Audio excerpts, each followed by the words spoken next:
대답은 안 할래니 믿음이 없는 것 같고, 대답하자니 좀 유치하기도 하고, 하나님이 계신다, 이거 너무 당연한 말씀이죠. 근데 세상에는 교회를 다니는 사람 가운데도 하나님이 계신다고 생각하는데 그 하나님을 믿지 못하는 사람들이 있는 것 같아요.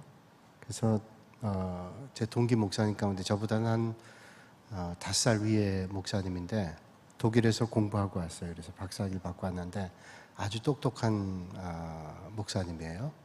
그 목사님이 제일 처음에 책을 썼는데 책 제목이 아주 좀 마음에 안 들었어요. 제가 뭐 본인은 마음 들었겠지만 제목이 이겁니다. 예수 안 믿는 목사, 예수 안 믿는 성도.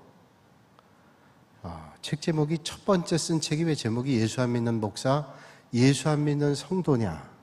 아주 그 좀 불경하잖아요. 예수 안 믿는 사람들 뭐 이러면 좋은데 예수 안 믿는 목사, 예수 안 믿는 성도, 아주 도전적인 제목이에요. 그러니까 그 책 제목이 말하는 대로는 목사인데도 예수 안 믿는 사람이 있을 수 있고 성도 가운데도 예수 안 믿는 성도가 있다는 거예요. 그러면 어떻게 목사가 돼서 예수 안 믿냐? 아마 그것은 예수 안 믿는 목사님이 어디 있겠어요? 그건 가짜 목사죠. 예수 안 믿는 성도들이 어디 있겠습니까? 그건 가짜 성도죠. 그 말이 역설적으로 얘기한다는 것은 우리가 하나님을 믿는다 그러면서도 하나님을 전적으로 의지하지 못한다는 것을 역설적으로 얘기하는 거예요. 그러니까 그 책의 본질적인 제목은 예수님을 잘 믿는 성도들이 되자, 이런 의미인 줄로 압니다. 그걸 또 잘못 해석하면 예수 안 믿는 목사도 있고 예수 안 믿는 성도도 있다, 그런 게 아니라 더 예수를 잘 믿어야 된다, 예수님을 잘 믿어야 된다, 그걸 역설적으로 표현하는 내용이다, 그렇게 생각이 들어요. 제가 여러 해 전에 그 개척하신 목사님 그 교회에서 설교를 한 적이 있어요.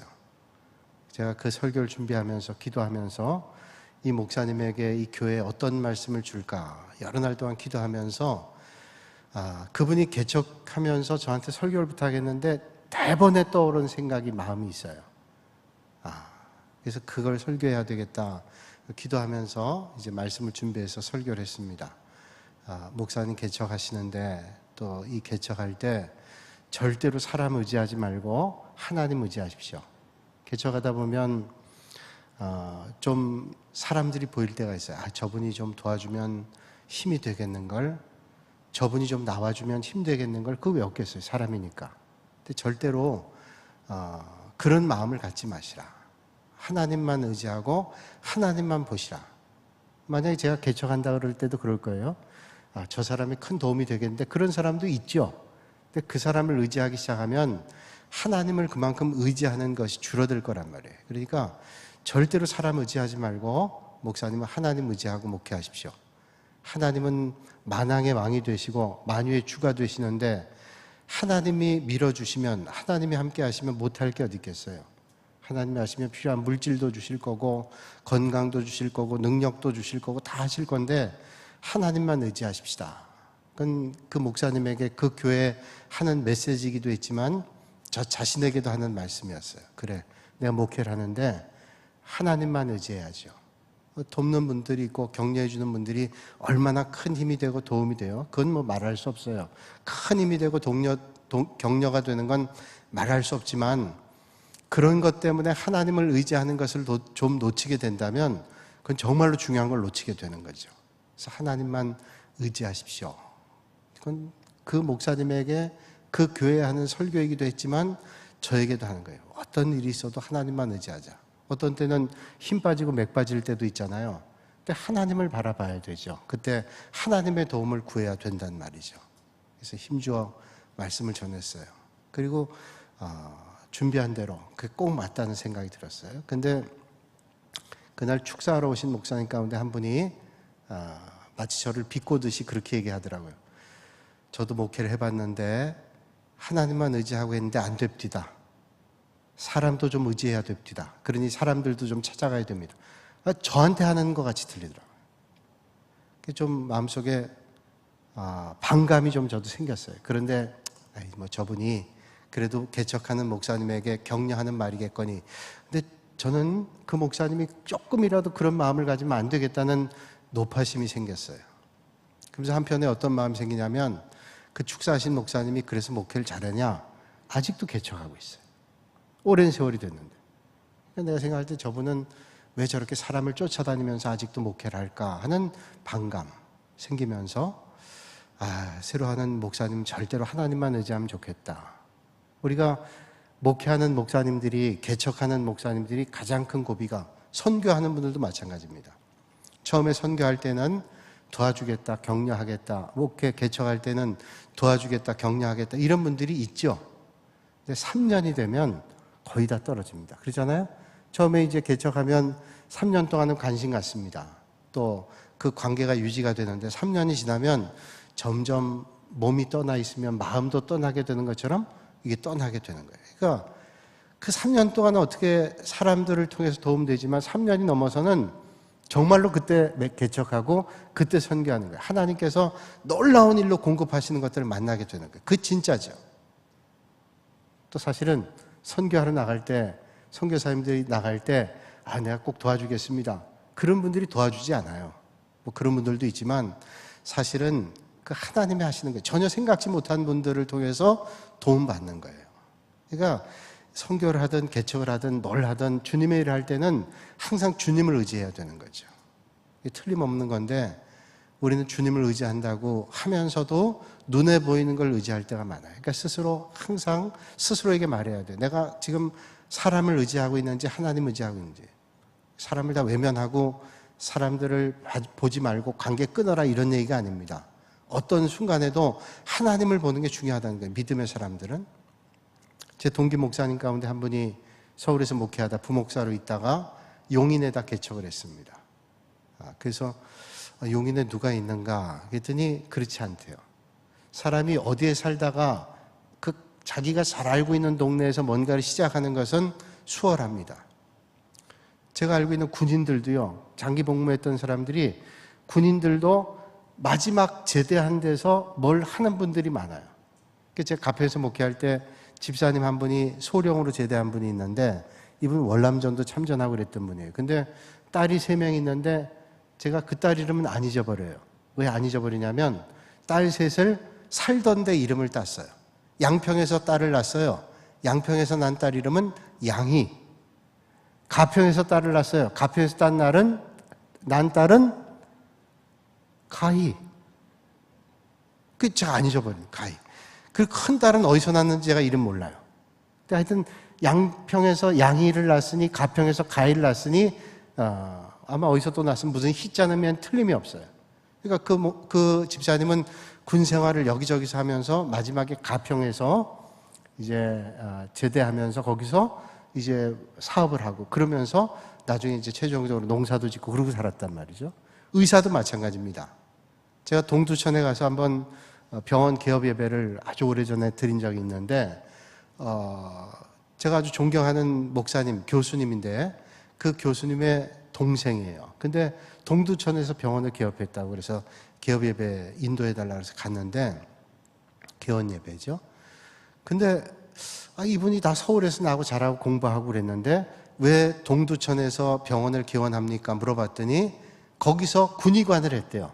군의관하고 제대하면서 아무래도 거기 지역사회에서 여러 해 동안 했기 때문에 많은 사람을 알고 있다는 거예요. 그렇단 말이죠.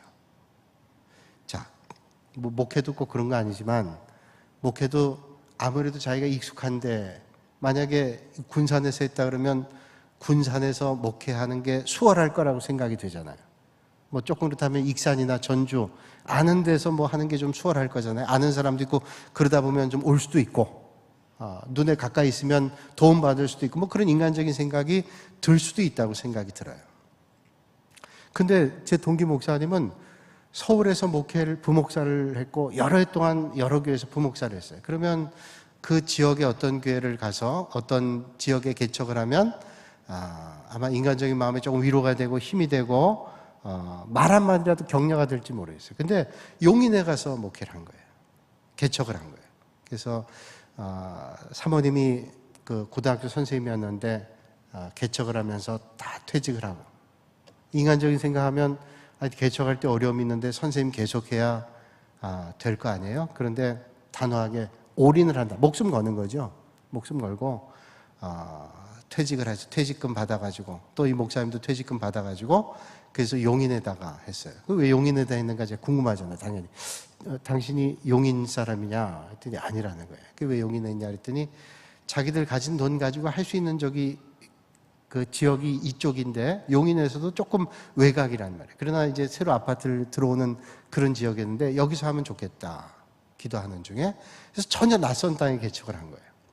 그야말로 그 친구 얘기는 맨 땅에 헤딩하기로 했다는 거예요. 맨 땅 헤딩.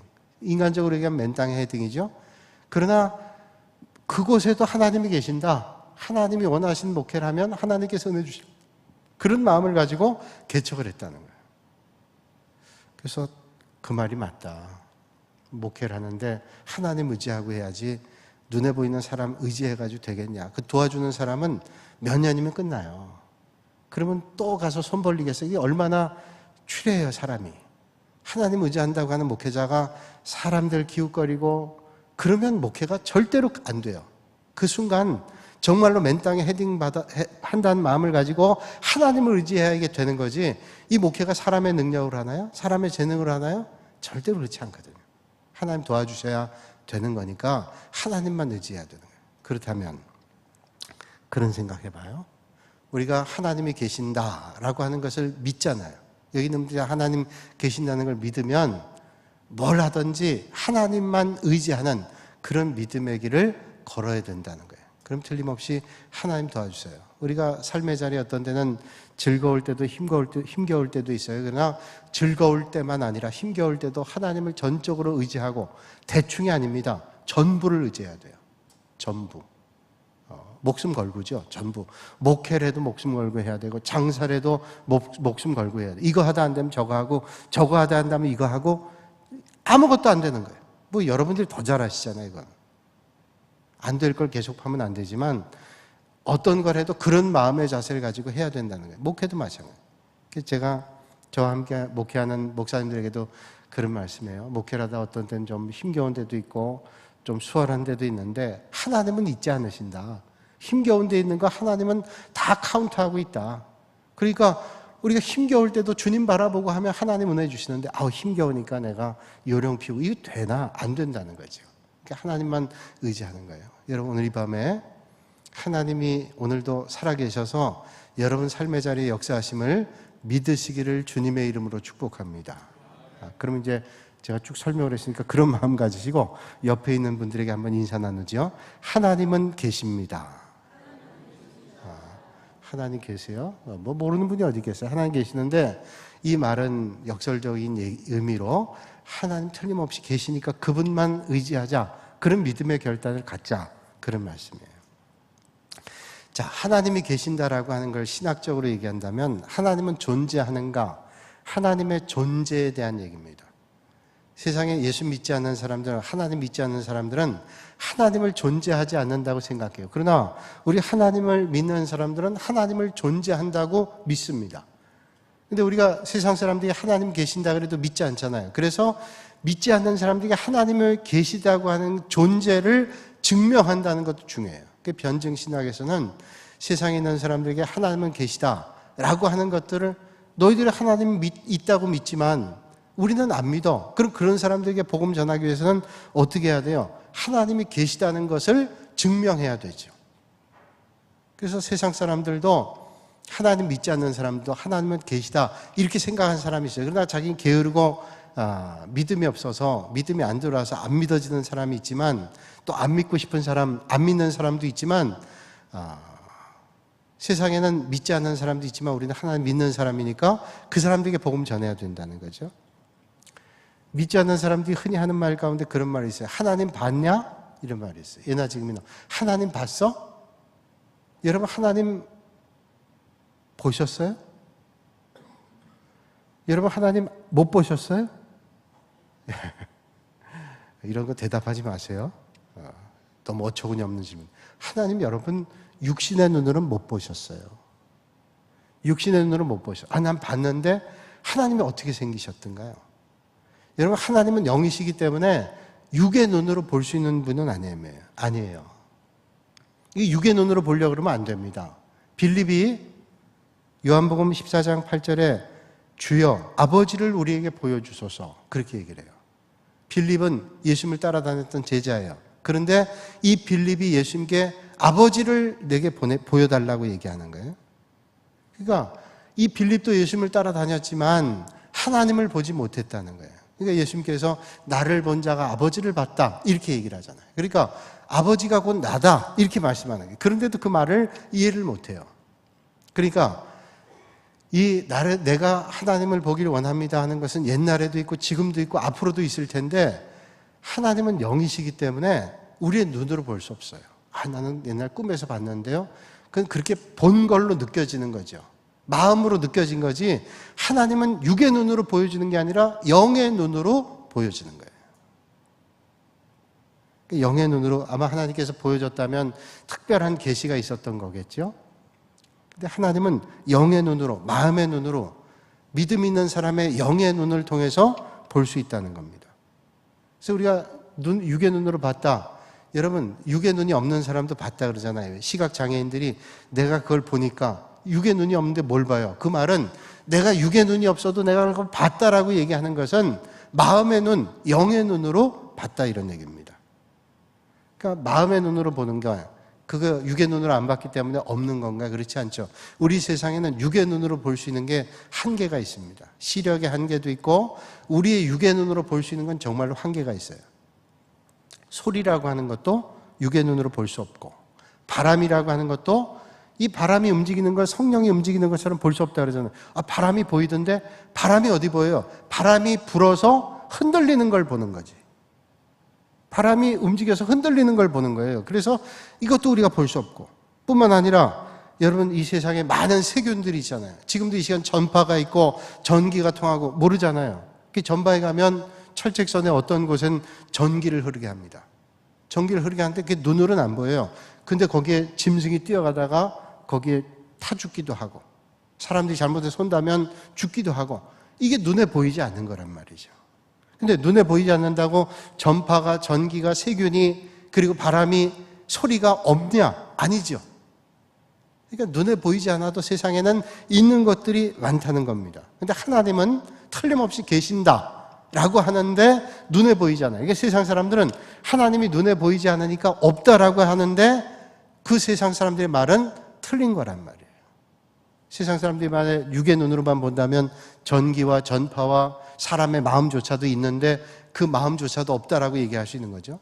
여러분, 사랑이라고 하는 게 눈에 보이나요? 사랑이 내 마음속에 있어. 그러면 아마 눈으로 보는 게 전부라고 생각하는 사람은 그 배를 한번 갈라보자 그럴 거예요.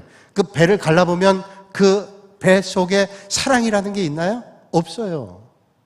그러니까 우리 눈엔 보이지 않지만 세상에는 존재하는 것들이 얼마든지 있는데, 하나님이라고 하는 존재도 육의 눈으로는 볼 수 없지만 영의 눈으로는 얼마든지 보고 깨달을 수 있다는 거예요. 중요한 것은 우리가 읽고 있는 성경, 우리가 믿는 성경은 하나님이 존재하는 것을 증명하는 책이 아니에요. 여러분, 성경은 하나님이 존재한다, 하나님이 존재하지 않는다, 이걸 증명하는 책이 아니에요. 그럼 뭘 증명하냐? 성경은 하나님의 존재를 증명하는 게 아니라 하나님이 하시는 일을 증명하는 책이에요. 이미 그 차원이 달라요. 성경은 하나님이 존재한다는 걸 얘기하는 게 아니라 이미 존재한다는 걸 믿음으로 받은 사람들이 볼 수 있는 하나님이 하시는 일들을 말씀해주고 있는 게 성경이에요. 성경은 처음부터 마지막까지가 하나님이 하신 일들을 쭉 증명하고 있는 책이 성경이라는 겁니다. 그러니까 이 성경을 통해 보면 하나님이 하신 일들을 우리는 마음껏 볼 수 있습니다. 성경을 믿음의 눈으로 보면 훨씬 다 잘 보이는 거예요. 믿음 없는 눈으로 봐도 하나님의 역사를 마음에 감동이 와서 변화돼서 깨닫게 되는데, 우리가 믿음의 눈으로 보면 훨씬 더 잘 보이게 된다는 거죠. 또 세상에 되어지는 일들을 보니까 안 믿을 수가 없는 거예요.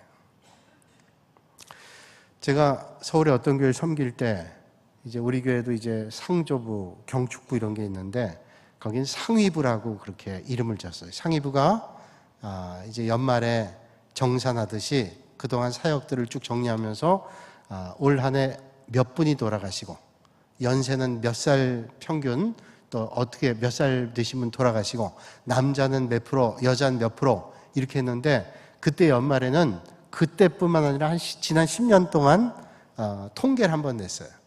보고를 하는데 제가 그때 예배를 인도하고 그 자리에 참석했기 때문에 상위부 보고를 들었는데 지난 10년 동안에 쭉 남자 여자 돌아가신 분을 쭉 조사했는데 남자분 돌아가신 게 52%, 여자분 돌아가신 게 48%래. 야, 전 그거 보고 놀랐어요.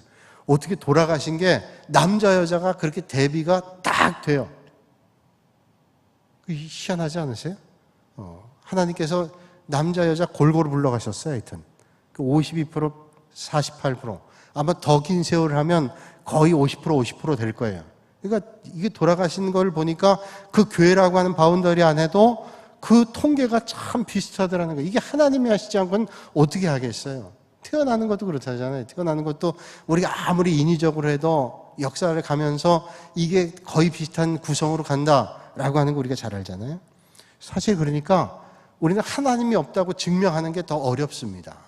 세상 사람들이 하나님이 없다고 얘기하지만 하나님이 없다고 증명하는 게 더 어려워요. 세상에 되어진 일들 보면 하나님이 없이는 도저히 있을 수 없는 일들이, 이걸 하나님 없이는 할 수 없는 일들이 너무너무 많다는 거예요.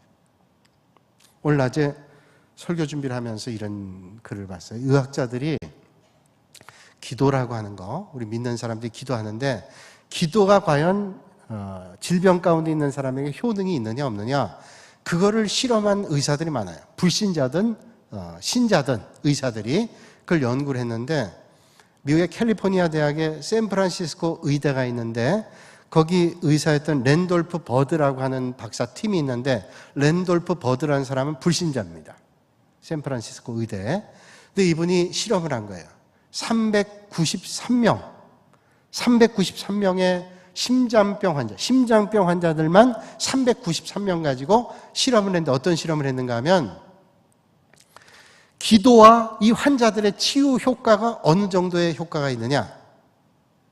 그래서 그런 실험 우리는 많이 들어보기도 했을 거예요. 그래서 누군가 기도한다 하면 격려가 되고 낫게 되고. 근데 이 랜돌프 버드는 안 믿는 사람이니까 기도의 힘이 없다라는 것을 자기는 증거해보고 싶은 거예요. 그래서 이 심장병 환자 393명 케이스를 놓고 누군가 당신을 위해서 기도해 줍니다. 이런 얘기를 통보하지 않았어요. 통보하지 않고 의료진에게도 몇 사람만 이 사실을 알고 대다수 그 준비하는 사람, 연구하는 사람들에게는 이걸 얘기하지 않았어요. 그리고 몇 교회, 자기들이 몇 교회를 택해가지고 큰 교회들이죠. 큰 교회들에게 심장병 환자 393명에 대해서 인적사항을 주면서 이분들에 대해서 기도해달라. 그게 이제 샌프란시스코에 있는 교회이기도 하고 멀리 영국이나 프랑스나 아시아나 이런 교회들에 연결을 해가지고 기도해 주십시오. 환자도 몰라요. 환자들은 자기들 위해서 기도하는지를 몰라요. 의료진 가운데도 아주 일부만 알고 있어요. 그러니까 아주 비밀스럽게 한 거죠. 뭐 그게 임상실험을 하는 게 아니니까 그건 통과하지 않아도 되는 거죠. 이건 영적인 문제니까. 그래서 이걸 해보면 이제 기도라고 하는 게 심리적으로 누군가 기도해 주니까 안 해, 기도해 주니까 낫겠다. 이런 것들을 배제하기 위해서 그렇게 실험을 한 거예요. 그 실험을 하고 결과를 봤는데 놀라운 결과가 나왔어요. 우리는 예측했듯이 이 기도한 사람하고 기도하지 않은 사람과 심장병 그 진척이 치료되는 게 완전히 확연하게 다르더라고요. 그러니까 기도해줬던 케이스는 이 사람이 알지도 못하는데 기도했던 사람들이 심장병이 낫는 사람도 있고 그 치료되는 게 훨씬 빠른 사람들이 훨씬 더 많았다는 거예요. 이게 대충이 아니라 상당한 차이로 이게 다른 거예요. 그래서 이 사람이 예수님의 능력, 하나님의 능력, 기도의 능력 이걸 부인하고 싶었던 사람인데 부인할 수 없었어요. 그래서 결과가 뭐냐면 하나님의 기도는 능력이 있다.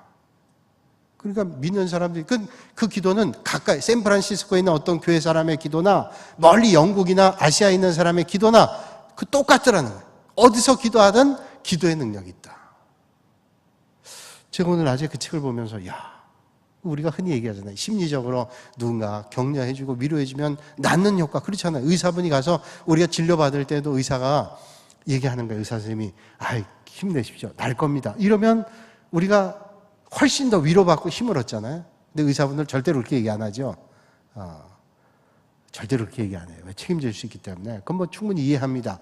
근데 누군가라도 괜찮다고. 내가 옆에 이비인후과 가면 위로 많이 받는 게 이분은 그냥 말이 처음부터 끝까지 은혜롭게 얘기하여튼 의사 선생님이 은혜롭게 얘기해요. 그래서 은혜를 받고 와요, 내가 가서. 그러니까 벌써 딱 가면 저는 다 난 것 같아요. 그래서 거기서 얘기하는 대로 처방받아서 하면 딱 약 2봉지 먹으면 다 나요. 그게 믿음이잖아요. 근데 그렇게 안 했는데도 불구하고 나는 다 이거 하나님이 하시는 거예요. 그러니까 하나님은 오늘도 여러분 틀림없이 살아계시는 거예요. 그리고 역사하시고 섭리하시는 거예요. 그러니까 오늘 우리가 하나님은 계시는가 이렇게 제가 제목 달았지만 사실은 하나님 계시는가의 질문이 아니에요. 하나님은 당연히 계세요. 하나님은 계시는데 하나님이 계신다 안 계신다 존재의 문제를 우리는 알고 싶지 않아요. 여기 있는 분들이 하나님 계시는가 안 계시는가를 뭐 존재를 의심하는 사람은 하나님 계시지. 근데 문제는 하나님 계신데 얼마나 우리가 하나님을 의지하느냐, 하나님을 덜 의지하느냐, 믿음의 차이는 있을 거예요. 그러니까 우리는 하나님은 그러면 어떤 분이냐, 이걸 알고 싶어요. 하나님은 어떤 분이냐. 그러니까 하나님이 어떤 분이냐를 알기 위해서는 그분에 대한 그 정체성을 알아야 돼요. 하나님은 어떤 분이냐. 우리가 알고 있는 하나님은 무소부재하신, 전지전능하신. 이제 몇 주 동안 제가 그거에 대해서 쭉 말씀드릴 텐데, 그 하나님을 우리가 알기 위해서는 하나님 누구십니까? 여러분들에게 누구세요? 그러면 여러분들이 뭐라고 대답할까요? 누구세요? 그러면 제일 먼저 얘기할 게 나는 이름이 뭡니다. 이렇게 얘기할 거예요. 기자들이 인터뷰할 때 누구예요? 그러면 인터뷰할 때 텔레비전 보면 나오잖아요. 이름이 나오고 뭐 어디에 사는, 군산시 나운동에 사는, 문화동에 사는 누구입니다. 이렇게 얘기를 한단 말이에요. 그러니까 이름을 얘기해요. 우리도 처음 만난 사람들 얘기할 때 명함을 주잖아요. 자기 존재를 설명하는 거예요.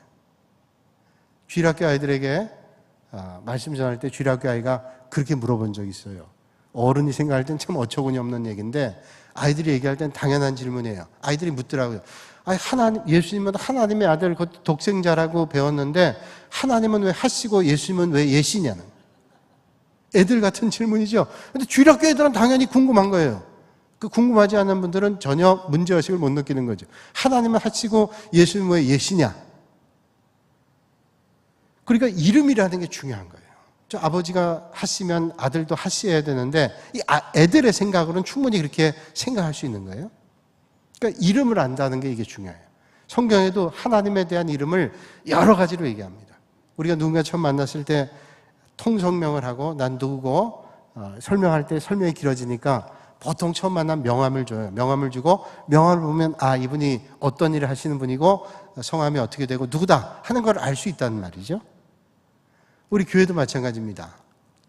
며칠 전에 어떤 가족 모임에 우리 교육자들 전부를 초대했는데 그 교육자 전부 갔을 때 이제 그 가족이 대가족이에요. 대가족이라 저는 이제 벌써 15년 넘어 16년째니까 이제 대충 거의 다 압니다. 뭐 여기 사는 분, 전주에 사는 분, 다른 데 사는 분 제가 다 알아요. 그 가정에 또 며느리는 셋 다 제가 주례했기 때문에 아이 이름까지 다 알고 그 형제들이 어디에 사는지 다 압니다. 근데 새로운 교육자들이나 몇 년 안 되신 분들은 잘 모르잖아요. 그래서 저는 다 알지만 여기 오신 가족을 한번 소개해 주시면 좋겠습니다. 그랬더니 이제 집사님 한번 일어나셔서 우리 집안은 누구고 또 이 동생 집안 쭉 설명을 했어요. 그러니까 알게 되는 거예요. 통성명을 하게 되면 알게 되는 거죠. 우리 인간도 사람도 자기 이름을 드러내게 될 때 호칭만 아니라 그 사람이 어떤 사람이라는 것을 우리는 알게 돼요. 물론 속 내용까지는 모르지만 그 사람이 어떤 분이다, 또 뭘 하고 있다, 어디에 계신다, 이 정도는 알게 된단 말이죠. 그러니까 우리 하나님도 하나님이 어떤 분으로 불리는가 하는 거에 대해서 우리는 알게 되면 하나님을 잘 알 수 있어요. 성경에 보면 하나님에 대한 이름이 많이 나오는데 엘로힘이란 말 들어보셨죠? 엘로힘은 창세기에 특별히 나오는데 천지를 창조하실 때 하나님을 엘로힘, 삼위일체 하나님으로 표현해주고 있습니다. 그 엘로힘이란 뜻은 능력자, 강한 자, 지도자, 통치자 그런 의미를 가지고 있어요. 그러니까 하나님의 능력 가운데 강한 자, 통치자, 전능자, 창조자 이런 의미를 가지고 있는 게 엘로힘이에요. 그러니까 하나님은 이러신 분이구나. 그걸 우리가 알 수 있어요. 그러니까 하나님은 그러기만 한 분이냐? 그렇지 않죠. 또 하나님을 여호와 하나님 이렇게 부릅니다. 여호와 하나님, 야훼 하나님 이렇게 부르기도 해요.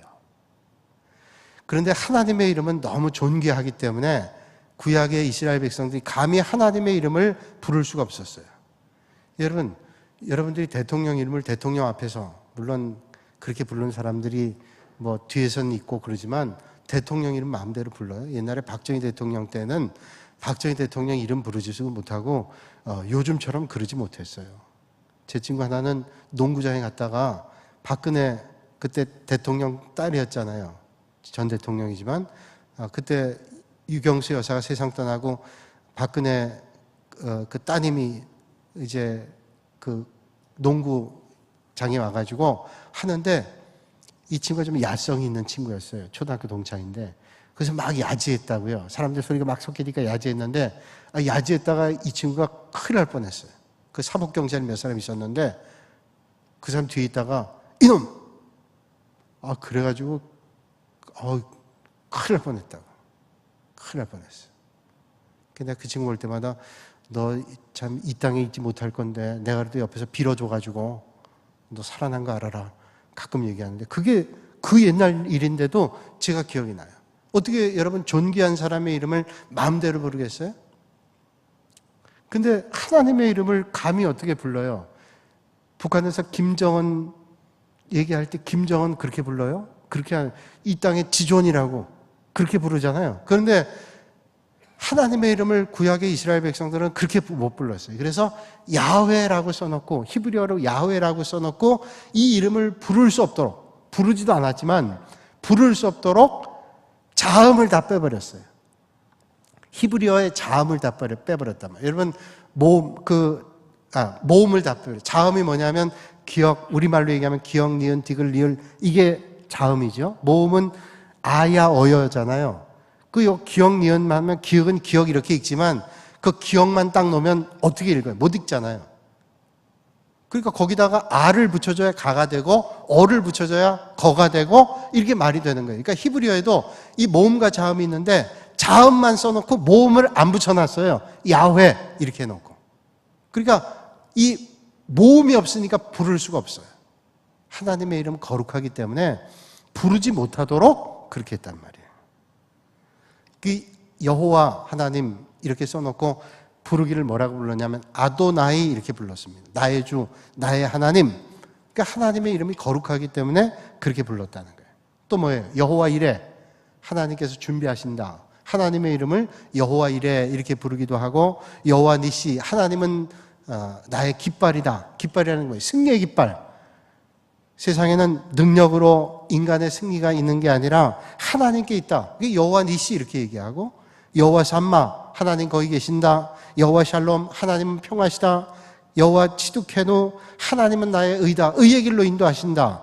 여호와 라파 하나님께서 우리를 치료하신다. 여호와 로이 하나님은 나의 목자시다. 이렇게 이름을 붙였다는 거예요. 하나님은 지금 쭉 얘기한 그 이름들 외에 더 많이 있지만 그 이름을 보면 하나님은 치료자이시기도 하고 우리를 승리하게 하시는 분이시고 우리의 걸음을 인도하시고 준비하시는 분이시고 이런 하나님의 속성들을 우리가 이름을 통해서 알 수 있다는 거예요. 그러니까 그 하나님은 계시냐 안 계시냐가 아니라 오늘도 그렇게 하나님께서 오늘도 우리의 삶의 자리에 존재하신다. 여러분 그런 하나님을 의지하시는 여러분들이 되시길 바랍니다. 우리가 의지하는 것, 누군가를 의지한다면 그걸 의지하는 걸 우리가 믿는 거예요. 내가 누군가 의지해요? 그럼 그걸 믿는 거죠. 믿으면 우리는 그 하나님 앞에 기도할 수 있어요.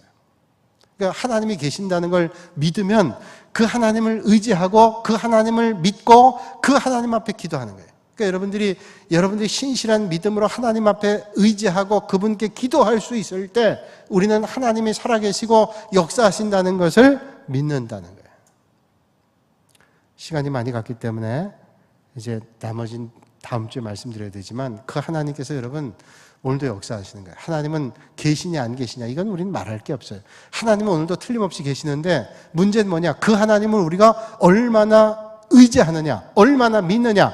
바꿔 얘기하면 하나님을 믿고 의지하면 그 하나님 앞에 얼마나 기도의 자리로 나가느냐. 이게 중요한 거예요. 오늘 이 밤에도 여러분 여러 가지 사정 가지고 나왔는데 오늘도 살아계시고 역사하시는 그 하나님을 믿으시고 의지하시고 더 기도의 자리로 나가시는 여러분들이 되시기를 주님의 이름으로 축복합니다.